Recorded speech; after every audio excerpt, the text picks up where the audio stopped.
کہ کسی بھی مسلمان امت میں جب وہ زوال سے دوچار ہو جائے، وہ جو علامہ اقبال کا کہ الفاظ زوال علم و عرفاں، نہ ہو نومید نومیدی زوال علم و عرفاں ہے۔ جب علم اور عرفان، اللہ کی معرفت، اللہ پر یقین، آخرت کا یقین، جب اس میں اضمحلال ہوتا ہے تو ظاہر بات ہے کہ پھر ہر طرح کی اخلاقی اور اعتقادی اور نظری اور فکری اور عملی گمراہیاں جو ہیں انسان میں پیدا ہو جاتی ہیں۔ تو جب کسی مسلمان امت میں یہ زوال پیدا ہوتا ہے تو اس کے مظاہر کیا ہوتے ہیں، اس کے آثار کیا ہوتے ہیں، وہ کس قسم کے غلط عقیدوں کی قائل ہو جاتی ہے، کس قسم کے امانی جو ہیں وہ اس کے دلوں میں گھر کر لیتے ہیں، شریعت کے ساتھ ان کا طرز عمل کیا ہوتا ہے، یہ ہے اصل میں وہ باتیں کہ جو آ رہی ہیں۔ اور جیسا کہ میں نے عرض کیا، اگرچہ حوالہ بنی اسرائیل کا ہے، ان کے تاریخ کے دوران جو بھی اعتقادی اور نظری اور فکری اور عملی اور اخلاقی خرابیاں پیدا ہوئی، لیکن یہ کہ ساتھ ہی پھر جنرلائز کر کے جن کو کہا جائے یونیورسل ٹروتس، وہ حقائق کے جو ابدی ہیں، پھر ان کی اننسیشن اور ان کو بھی بڑے ہی واضح الفاظ کے اندر بیان کیا گیا ہے۔ اس میں جو 9ویں رکوع کے آخر میں مضمون آیا، وَقَالُوا لَن تَمَسَّنَا النَّارُ إِلَّا أَيَّامًا مَّعْدُودَةً، انہیں یہ زوم ہو گیا، انہیں یہ خیال ہو گیا، انہوں نے یہ من گھڑت عقیدہ ایجاد کر لیا کہ ہمیں تو آگ چھو ہی نہیں سکتی مگر گنتی کے چند دن۔ یعنی یہ کہ قیامت کے محاسبے میں ہمارے ساتھ پریفرنشل ٹریٹمنٹ ہوگا، چونکہ ہم موسیٰ کی امت ہیں، ہم اہل کتاب ہیں، ہم ابراہیم کی ذریت ہیں، کئی نسبتیں ہماری ایسی ہیں کہ جس کے بنا پر ہمارے ساتھ وہ معاملہ نہیں ہوگا جو بقیہ پوری نوع انسانی سے ہوگا۔ اللہ کے ہاں تولنے کے باٹ علیحدہ ہوں گے، ان کے لیے علیحدہ معیار ہوگا، ہمارے لیے علیحدہ معیار ہوگا۔ ان کے لیے خلود فی النار ہے، لیکن ہم نے بہت گناہ بھی کر لیے، تب بھی بہرحال یہ ہے کہ ہمارے ساتھ معاملہ وہ نہیں ہوگا، ہم آگ میں ہمیشہ تو رہ ہی نہیں سکتے، بلکہ جیسا کہ میں حوالوں سے بیان کر چکا ہوں کہ جو تالمود کے مختلف حوالے ہیں، ان کے حوالے سے تو ان کا عقیدہ یہ تھا کہ آگ ہمیں چھو ہی نہیں سکتی، بلکہ ایک عقیدہ یہ تھا کہ جہنم کے دروازے پر حضرت ابراہیم بیٹھے ہوں گے اور کسی بھی مختون اسرائیلی کو داخل ہونے ہی نہیں دیں گے۔ تو یہ ان کے ہاں قائد جو ہمارے ہاں بھی ہے، تو وہ تو وہیں پر گویا کہ حضرت ابراہیم علیہ السلام کی ذریت میں سے چونکہ ہے، اور ان کی سنت جو ہے ختنہ، اس پر چونکہ انہوں نے عمل کیا ہے، تو کوئی مختون اسرائیلی جہنم میں داخل کیا ہی نہیں جا سکے گا، اس لیے کہ دروازے پر حضرت ابراہیم بیٹھے ہوں گے ان کو بچانے کے لیے۔ زیادہ سے زیادہ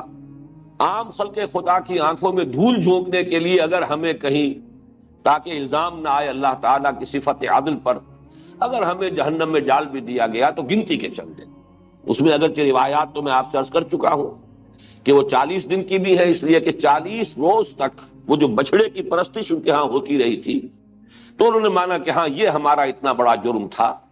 کہ اس کے نتیجے میں کسی اسرائیلی کے لیے اتنی مدت تک جہنم کے اندر رہنا جو ہے وہ گویا کہ اس کا امکان پیدا ہو گیا۔ لیکن یہ کہ اکثر جو ان کا خیال ہے وہ چند دن، اور یہاں پر بھی چونکہ میں آپ کے سامنے عرض کر چکا ہوں کہ سورہ آل عمران میں اس آیت مبارکہ کا جو مثنیٰ آیا ہے اس میں معدودہ کی بجائے لفظ آیا ہے معدودات، اور یہ اصول جو ہے بارہا ہمارے سامنے آ چکا ہے، القرآن یفسر بعضہ بعضا۔ یہ جو سورہ آل عمران کی آیت نمبر 24 ہے، اس میں فرمایا گیا کہ یہ ان لوگوں کا یہ طرز عمل، الم تر الی الذین اوتوا نصیبا من الکتاب یدعون الی کتاب اللہ لیحکم بینہم ثم یتولی فریق منہم وہم معرضون، کیا تم دیکھتے نہیں اہل کتاب کے گروہ کو کہ انہیں بلایا جاتا ہے اللہ کی کتاب کی جانب کہ وہ ان کے مابین فیصلہ کریں، لیکن یہ کہ وہ اعراض کرتے ہیں، منہ موڑ لیتے ہیں، حالانکہ کتاب پر ایمان کے مدعی ہیں، لیکن کتاب پر ایمان کے دعوے کے باوجود اس سے اعراض اور اس کے مطابق فیصلے پر راضی نہ ہونا، یہ کیوں ہو گیا؟ بہت بڑا سوال ہے۔ اس کی توجیہ اگلی آیت میں فرمائی گئی، آیت نمبر 24 میں، ذالک بانہم قالوا لن تمسنا النار الا ایاما معدودات، یہ معجزہ یا یہ عجوبہ اس لیے ہو گیا کہ مانتے بھی ہیں اور سب کچھ کتاب کے اوپر ایمان کا دعویٰ بھی کرتے ہیں، لیکن کتاب کو حکم ماننے کے لیے تیار نہیں، کتاب کے فیصلے کو قبول کرنے کے لیے تیار نہیں۔ یہ دو عملی یا یہ تضاد یا یہ تناقض یا یہ منافقت ان کی کیوں پیدا ہوئی؟ اس لیے کہ انہوں نے یہ خیال جو ہے اپنے دل میں پکا لیا ہے، ذالک بانہم قالوا لن تمسنا النار الا ایاما معدودات، وغرہم فی دینہم ما کانوا یفترون، یہ جو افطراء انہوں نے کیا ہے، من گھڑت خیالات کو جو عقائد کی شکل دے لی ہے، اس کی وجہ سے انہیں ان چیزوں نے ان کے دین میں دھوکہ دیا۔ یہاں لفظ معدودات آیا ہے سورہ بقرہ کی اس آیت میں، معدودہ، معدودات جمع قلت ہے، اور اس کا اطلاق ہوتا ہے 3 سے لے کے 9 تک پر۔ تو یہی جو ہے زیادہ ان کا عقیدہ بھی ہے، تالمود کے مختلف حوالوں سے معلوم ہوتا ہے کہ بس گنتی کے چند دن سے مراد یہ ہے زیادہ سے زیادہ 9 دن تو ہمیں جہنم میں رکھا جا سکے گا، باقی اس کے بعد ہم نکال لیے جائیں گے۔ اللہ تعالیٰ کا تبصرہ اس پر کیا آیا؟ قل اتخذتم عند اللہ عہدا فلن یخلف اللہ عہدہ، اے نبی ان سے کہیے کیا تم نے اللہ سے کوئی عہد لے لیا ہے کہ اب تمہیں یقین ہے کہ اللہ اپنے عہد کی خلاف ورزی نہیں کرے گا؟ ام تقولون علی اللہ ما لا تعلمون، یا یہ کہ تم اللہ کی طرف منسوب کر رہے ہو وہ چیزیں کہ جس کے لیے تمہارے پاس کوئی بنیاد نہیں، کوئی دلیل نہیں۔ قول کے بعد جب اعلیٰ کا صلہ آ جائے تو اس کے معنی ہوتے ہیں کہ کوئی بات کسی کی طرف غلط طور پر منسوب کر دینا۔ ایک بات آپ نے نہیں کہی ہے لیکن آپ کی جانب منسوب کر کے کہی جا رہی ہے کہ انہوں نے یہ بات کہی ہے، تو یہ گویا کہ قول اعلیٰ ہوگا، کسی پر افتراء بازی کرنا۔ ام تقولون علی اللہ ما لا تعلمون۔ اس کے بعد وہ آیت آئی، بلا من کسب سیئۃ واحاطت بہ خطیئتہ فاولئک اصحاب النار هم فیہا خالدون۔ کیوں نہیں؟ جس کسی نے بھی کمائی جان بوجھ کر ارتکاب کیا ایک ہی بڑے گناہ کا، یہاں چونکہ سیئۃن ہے، تنکیر ہے، نکرہ ہے، نکرہ کے 2 مفہوم لیے جاتے ہیں، ایک تو یہ کہ ایک گناہ، کتاب ایک کتاب، کوئی کتاب، اور الکتاب وہ پھر معین کتاب ہو جائے گی، یا یہ کہ اس میں حشر کا مفہوم بھی ہو سکتا ہے، وہ جو ہے جمع کا بھی مفہوم دے سکتا ہے، الف لام اگر داخل ہو جائے، لیکن یہ کہ یہاں پر جب آئے گا نکرہ میں تو ایک، اور اس میں تفخیم کا پہلو بھی ہوتا ہے کہ بڑا گناہ، صغیرہ نہیں، کبیرہ گناہ۔ جس کسی شخص نے جان بوجھ کر متعمدن اگر ایک بھی کبیرہ گناہ کا ارتکاب کیا، وہ احاطت بہ خطیئتہ، اور اس کی خطا نے، اس کے گناہ نے اس کا احاطہ کر لیا، یہ ہے اصل میں لفظ جس پر غور کرنے کی ضرورت ہے۔ اور اسی پر پھر مفسرین نے، چاہے وہ متقدمین میں سے ہیں یا متاخرین میں سے ہیں، اس پر پوری توجہ کی ہے کہ یہ جو احاطہ ہے اس سے مراد یہ ہے کہ گناہ جو ہے وہ اس انسان کو اس طور سے اپنے گھیرے میں لے لے کہ پھر دل میں ایمان کی کوئی رمق باقی نہ رہے، اس لیے کہ ایمان جو ہے وہ خود ایک بہت بڑی نیکی ہے، بہت بڑا نیک عمل ہے۔ اگر ایمان قلب میں موجود رہتا ہے تو پھر احاطہ کا جو ہے تقاضا پورا نہیں ہوتا۔ اس سے یہ بات نکلی کہ اگر قلب میں ایمان موجود ہے تو پھر اس صورت میں اس آیت مبارکہ کا اطلاق نہیں ہوگا، بلا من کسب سیئۃ واحاطت بہ خطیئتہ فاولئک اصحاب النار۔ ہاں جس پر کہ وہ گناہ اس درجے مستولی ہو جائے، اس کی خطا، اس کی گناہ گاری اتنا اس کا گھیراؤ کر لے کہ پھر اس کے دل میں ایمان کی رمق بھی نہ رہے، تو اس کے لیے فرمایا ہے فاولئک اصحاب النار هم فیہا خالدون، وہ آگ والے ہیں اور اس میں ہمیشہ ہمیشہ رہیں۔ اس کی طرف میں چاہتا ہوں کہ ذرا آپ تفصیل سے بات کو سمجھ لیں۔ چنانچہ اس کے بارے میں ہمارے متقدمین کا قول بھی یہی ہے، حضرت ابن عباس کا قول جو ہے، حضرت مجاہد جو تابعین میں سے انہوں نے نقل فرمایا ہے، السیئۃ الکفر والشرک، قال ابن عباس۔ حضرت عبداللہ ابن عباس رضی اللہ تعالی عنہما کا قول کیا ہے کہ یہاں سیئہ سے مراد کفر اور شرک ہے۔ اسی طریقے سے معالم التنزیل میں واحدی سے یہ الفاظ نقل کیے گئے ہیں، المؤمنون لا يدخلون فی حکم هذه الآیہ، مومن اس آیت کے حکم میں داخل نہیں ہو سکتا جو صاحب ایمان۔ پھر اس پر خاص طور پر جو مختلف ہمارے مفسرین نے اس پہ جو حواشی درج کیے ہیں، ان میں سے مثلاً میں مولانا عبدالماجد اریابادی کا حاشیہ آپ کو سنا رہا ہوں کہ بعض اہل باطل یعنی معتزلہ اور خوارج وغیرہ نے اس آیت سے مومن عاصی کی عدم مغفوریت پر استدلال کرنا چاہا ہے جو باطل ہے۔ یہ ہے اصل میں ایک بہت بڑا مسئلہ جس پر تفصیلی گفتگو تو میں اپنے ان خطبات میں کر چکا ہوں جو حقیقت ایمان کے موضوع پر میں نے دیے تھے غالباً 2 یا 3 سال قبل، لیکن چونکہ اب یہ آیت مبارکہ اس زیر درس آئی ہے تو اس کے بارے میں کچھ باتیں میں چاہتا ہوں کہ یہاں بھی دوبارہ دہرا دوں۔ اصل میں علماء کرام کو چونکہ یہ احتیاط ملحوظ رہتی ہے کہ کہیں مومن کے بارے میں یہ مغالطہ نہ ہو جائے۔ عقیدہ یہ ہے، اور میں بھی اس کا قائل ہوں، کہ اگر کسی شخص کے دل میں ایمان کی کوئی رمق ہے، کسی درجے میں بھی ایمان ہے، تو پھر وہ اپنے گناہوں کے بقدر سزا پا کر جہنم سے نکال لیا جائے گا اور جنت میں داخل کیا جائے گا، اس لیے کہ ایمان بہت بڑی شے ہے، اس میں کوئی شک نہیں۔ لیکن یہاں اصل جو مغالطہ ہوتا ہے وہ کس بنیاد پر ہے؟ ایک ایمان حقیقی ہے اور ایک ایمان ہے قانونی اور ظاہری۔ ایک شخص کافر ہے، کھلم کھلا انکار کر رہا ہے، وہ تو کھلم کھلا کافر ہے، لیکن یہ کہ ایک شخص دعویٰ ایمان کا کر رہا ہے، قانوناً مسلمان ہے، اور اس اعتبار سے قانونی ایمان کا اطلاق بھی اس پر ہو جاتا ہے، لیکن دل میں ایمان غائب ہو چکا، دل سے ایمان رخصت ہو چکا، دل سے ایمان زائل ہو چکا۔ اس کیفیت کو اگر اس امکان کو سامنے نہیں رکھا جائے گا تو ان آیات کے اندر جو تنبیہ کا پہلو ہے، انذار کا پہلو ہے، جس سے کہ انسان اپنی اصلاح پر متوجہ ہو سکتا ہے، جس سے اسے جھرجھری آئے، جس سے اس پر کوئی تشویش اور فکر جو ہے اسے لاحق ہو جائے، وہ سارے اثرات زائل ہو جاتے ہیں۔ اس لیے کہ یہ بات اصل میں سمجھ لینی چاہیے کہ ہو سکتا ہے ایک شخص جو ہے وہ ایمان صاحب ایمان ہے، لیکن کسی گناہ پر اصرار کرتا ہے، گناہ پر گناہ کیے چلا جاتا ہے، مسلسل فہم کرتا ہے۔ ایک حال ایسا ہو سکتا ہے کہ ایمان اس کے دل سے بالکل زائل ہو۔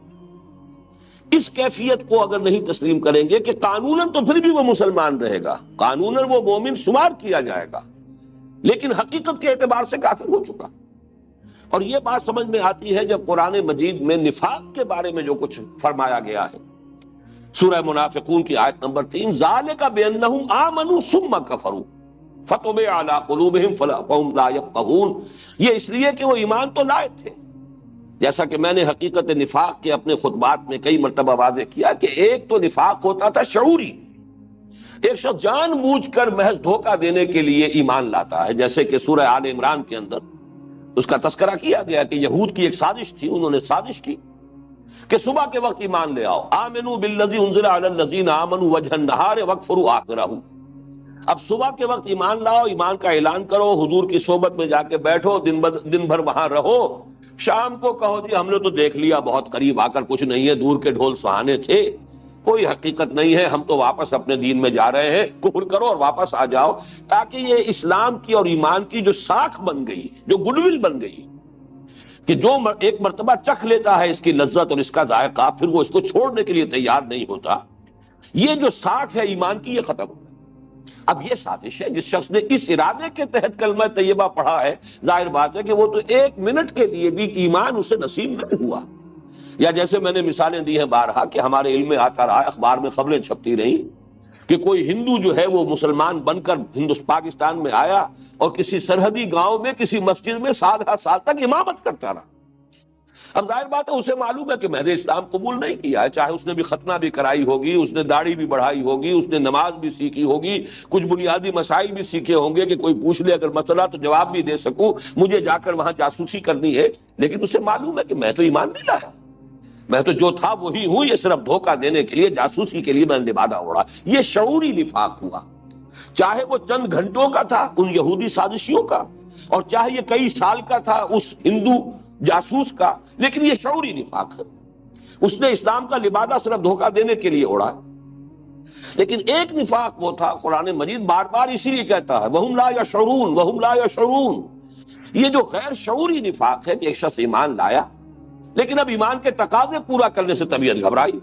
اور پسپائی شروع ہو گئی اندر ہی اندر، یہ پسپائی اندر ہی اندر ہو رہی ہے، اور اس کی وجہ سے جو بھی ایمان کی رمق نصیب ہوئی تھی وہ اس کی پونجی ہاتھ سے جاتی رہی، اندر سے وہ چٹا کافر ہو چکا ہے، لیکن اوپر ونیئر لگی ہوئی ہے، وہ قانونی ایمان کی جو ہے وہ اس کے اوپر شرط پوری ہو رہی ہے، لہذا وہ مسلمان سمجھا جا رہا ہے۔ یہ اگر حقیقت سامنے نہ ہو تو اس آیت کے اندر جو ہمارے لیے ایک انذار کا پہلو ہے، وہ در حقیقت وہ سرے سے پھر ہمارے اندر کوئی اس کی وجہ سے تشویش پیدا ہوگی ہی نہیں، کہ اعمال کی وجہ سے بھی ایسا ہو سکتا ہے کہ انسان جو ہے، اور اعمال بھی بہت سے اعمال نہیں، ایک کبیرہ گناہ بھی اگر اس کے اوپر مداومت ہے، اس پر تسلسل ہے، اسی پر ڈیرا لگا لیا گیا ہے،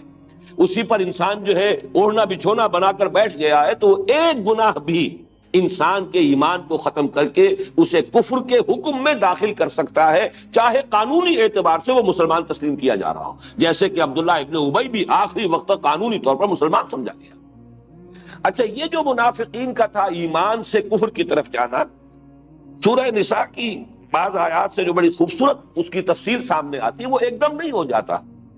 بلکہ ایک شخص جب ایمان کی طرف بڑھتا ہے، پھر ایمان کے تقاضوں کو دیکھ کر گھبراتا ہے، پیچھے ہٹتا ہے،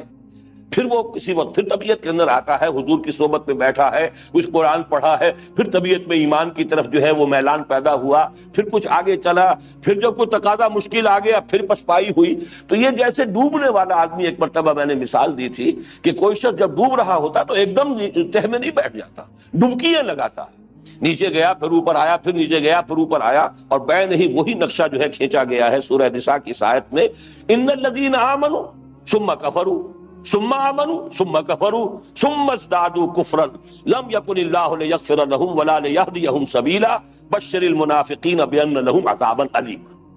وہ لوگ جو ایمان لائے پھر انہوں نے کفر کیا، پھر ایمان لائے پھر کفر کیا، پھر کفر میں بڑھتے چلے گئے، جیسے کہ وہ ڈبکیاں لینے والا شخص ایک دفعہ نیچے گیا پھر اوپر آیا، پھر نیچے گیا پھر اوپر آیا، پھر جو گیا سو گیا، پھر وہ جا کر جو ہے تہ میں بیٹھ گیا۔ بعین ہی یہی معنوی سطح پر ہوتا ہے ایمان، پھر ایمان کے بعد کفر، کعبہ مجھے روکے ہے تو کھینچے ہے مجھے کفر، ایمان مجھے روکے ہے تو کھینچے ہے مجھے کفر، کعبہ میرے پیچھے ہے کلیسا میرے آگے، اسی تذبذب میں مذبذبین بین ذالک لا الہ ہؤلاء ولا الہ ہؤلاء، یہ کیفیت رہتی ہے کچھ عرصے، اس کے بعد آدمی جو ہے اس کفر کے اوپر، لیکن کفر معنوی، کفر حقیقی، کفر باطنی، کفر قانونی نہیں، قانونی طور پر پھر بھی مسلمان ہے۔ اس حقیقت کو سمجھ لیجئے تو پھر یہ آیات، لیکن چونکہ علماء کرام کو وہ جو اہل سنت کا اجماعی عقیدہ ہے اس کی حفاظت کرنی ہے، معتزلہ کے مقابلے میں اور خوارج کے مقابلے میں، چونکہ خوارج نے بہت بڑی گمراہی کا ارتکاب کیا کہ کبیرہ گناہ جس نے کیا وہ کافر ہو گیا، مرتد ہو گیا، جب مرتد ہو گیا واجب القتل ہے،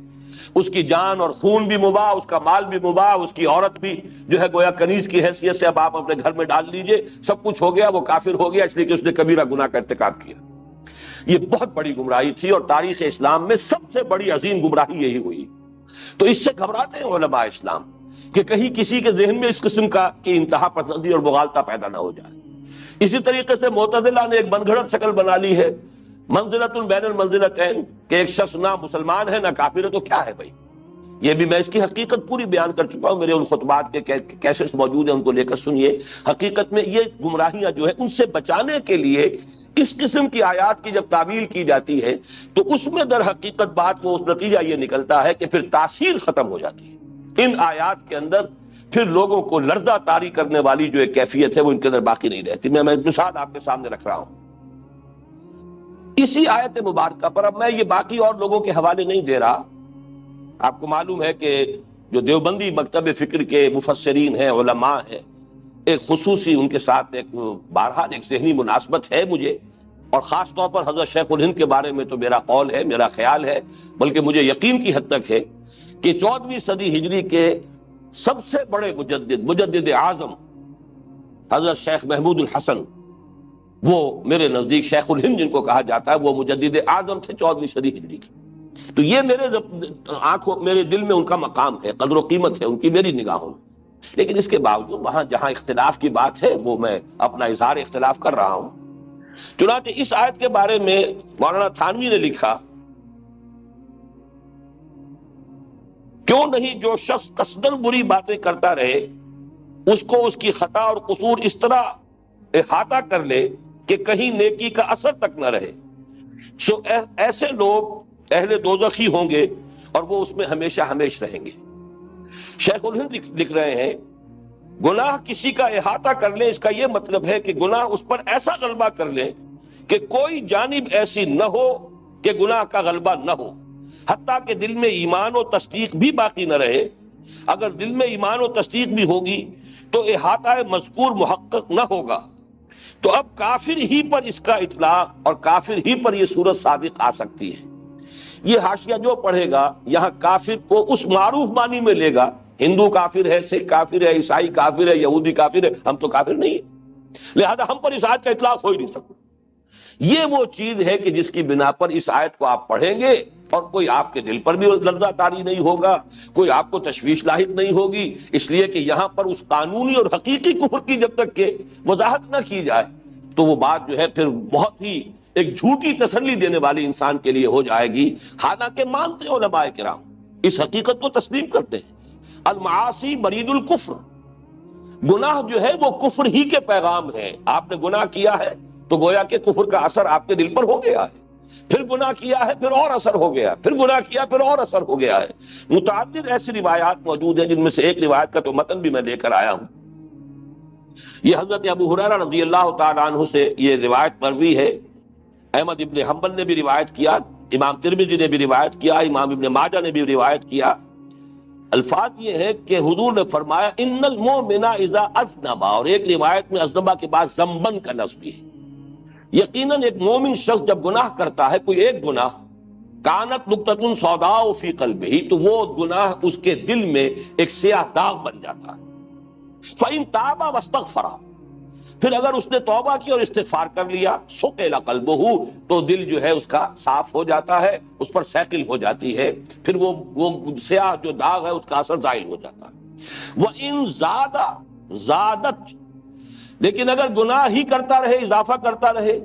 تو یہ جو سیاہی ہے یہ بڑھتی رہتی ہے، حتی تعلو قلبہ، یہاں تک کہ حتی تعلو قلبہ، اس کے پورے دل کے اوپر طاری ہو جاتی ہے۔ فذلک الران الذی ذکر اللہ تعالی کلا بل ران علی قلوبہم ما کانوا یکسبون، یہ ہے وہ رین، یہ زنگ جو دلوں پر آ جاتا ہے، جس کا کہ ذکر اللہ تعالیٰ نے سورہ مطففین کی اس آیت میں کیا ہے۔ ایک اور روایت میں الفاظ یہاں تک آئے ہیں کہ جب وہ گناہ کرتا رہتا ہے تو پورا دل سیاہ ہو جاتا ہے، اور پھر وہ اس طرح بند ہو جاتا ہے اور اس کے اوپر مہر کر دی جاتی ہے۔ طبع اللہ علی قلوبہم، بین ہی وہ الفاظ ہیں جو سورہ منافقون کی آیت نمبر 3 میں آئے ہیں،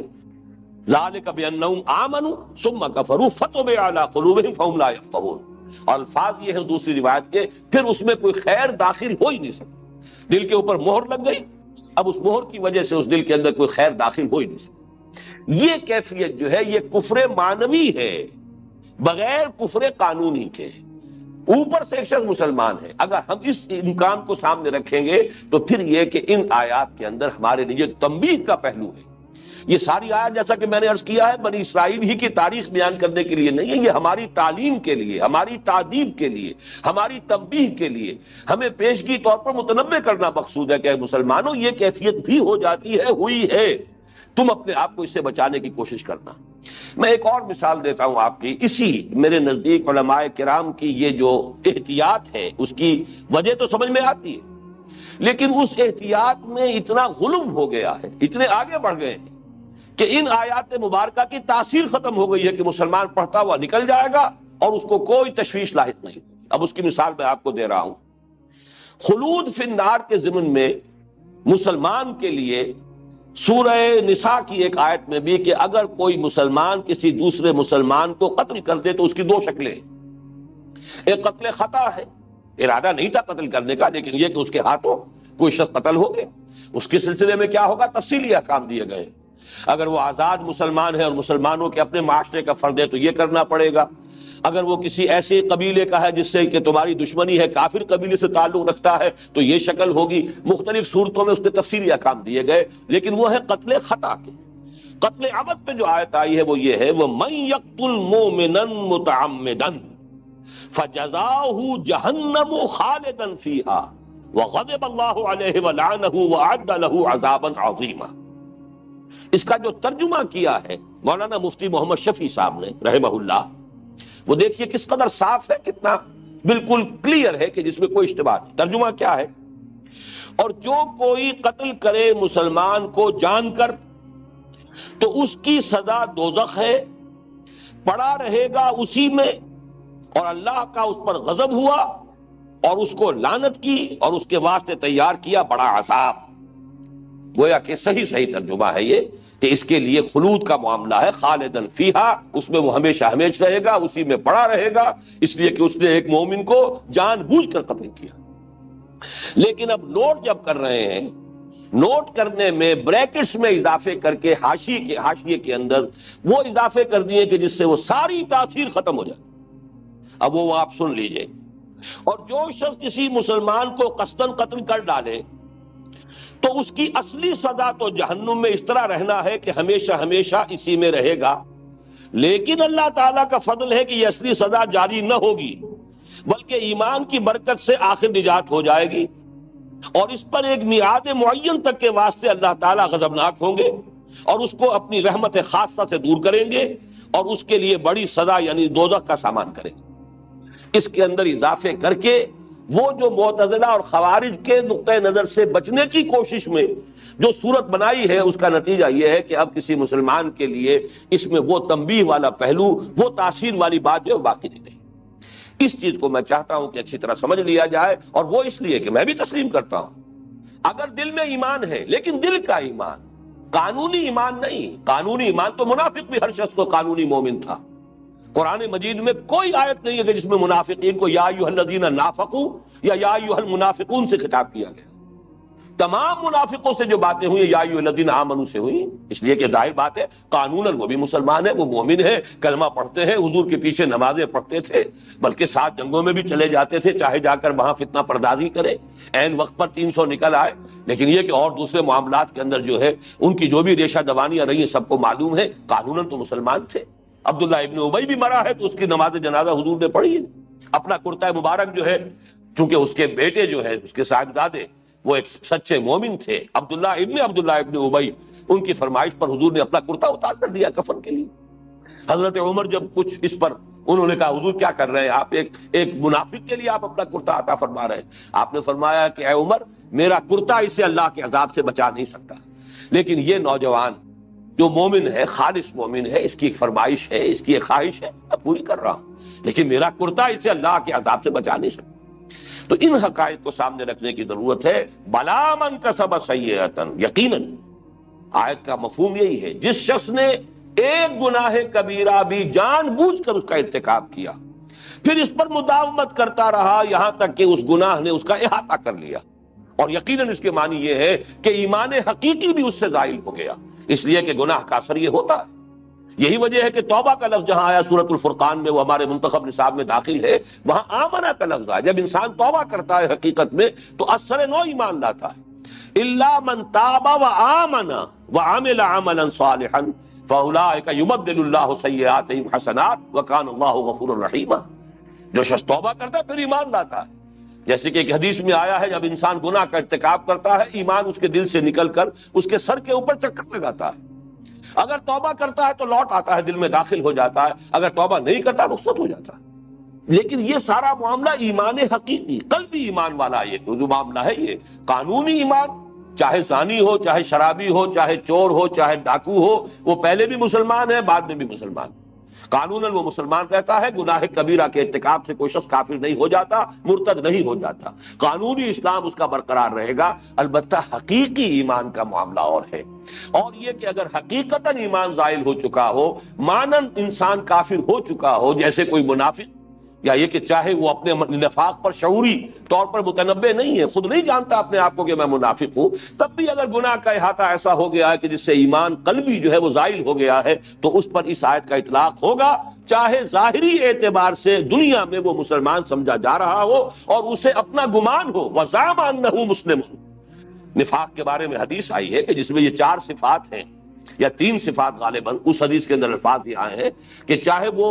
جب وہ بولے جھوٹ بولے، جب اس کے پاس امانت رکھائی جائے خیانت کرے، جب وعدہ کرے خلاف ورزی کرے، تو وہ مومن ہے، وہ منافق ہے۔ وَإِن صَامَ وَصَلَّى وَزَعَمَ أَنَّهُ مُسْلِمٌ یا انہ مومن، مجھے یاد نہیں آ رہا کہ ان میں سے کون سا لفظ ہے، چاہے وہ نماز پڑھتا ہو، روزہ رکھتا ہو اور اپنے آپ کو مسلم و مومن سمجھتا ہو، ایک شخص سمجھ رہا ہے اپنے آپ کو مسلم و مومن، لیکن یہ کہ حقیقت کے اعتبار سے وہ کافر ہو چکا ہے، منافق۔ اس کو ذہن میں رکھیے تو پھر یہ آیت مبارکہ ہمارے لیے ایک بہت بڑی تنبیہ، ہمیں ہر وقت متنبہ کرنے کے لیے اس کی تاثیر جو ہے وہ بہت ہی، میں سمجھتا ہوں کہ قیمتی تاثیر ہے۔ بلا من کسب سیئۃ واحاطت بہ خطیئتہ فاولئک اصحاب النار هم فیہا خالدون والذین آمنوا وعملوا الصالحات، اور وہ لوگ جو ایماندار جنہوں نے نیک عمل کیے، اولئک اصحاب الجنہ، وہ جنت والے ہیں، ہم فیہا خالدون، وہ اس میں رہیں گے ہمیشہ ہمیشہ۔ اب یہ در حقیقت وہی مضمون ہے جو اسی سورہ مبارکہ کی آیت نمبر 62 میں آ چکا ہے۔ میں نے عرض کیا تھا 8ویں رکوع سے جو مضمون شروع ہوا ہے، پہلی آیت یہی تھی، ان الذین آمنوا والذین ہادوا والصابئین والنصارى من آمن باللہ والیوم الآخر وعمل صالحا فَلَهُمْ أَجْرُهُمْ عِنْدَ رَبِّهِمْ وَلَا خَوْفٌ عَلَيْهِمْ وَلَا هُمْ يَحْزَنُونَ. وہی قانون جو 8ویں رکوع کے شروع میں آیا تھا، اسی قانون کو 9ویں رکوع کے اختتام پر پھر اس آیت کے اندر لے آیا گیا. یہ اچھی طرح سمجھ لو، کوئی گروہی نسبت کسی امت میں ہونا، کسی کی قوم میں ہونا، کسی کی ذریت میں ہونا، کسی کے ساتھ نسلی تعلق ہونا، یہ آخرت میں جو ہے یہ کوئی فیصلہ کن شے نہیں ہے.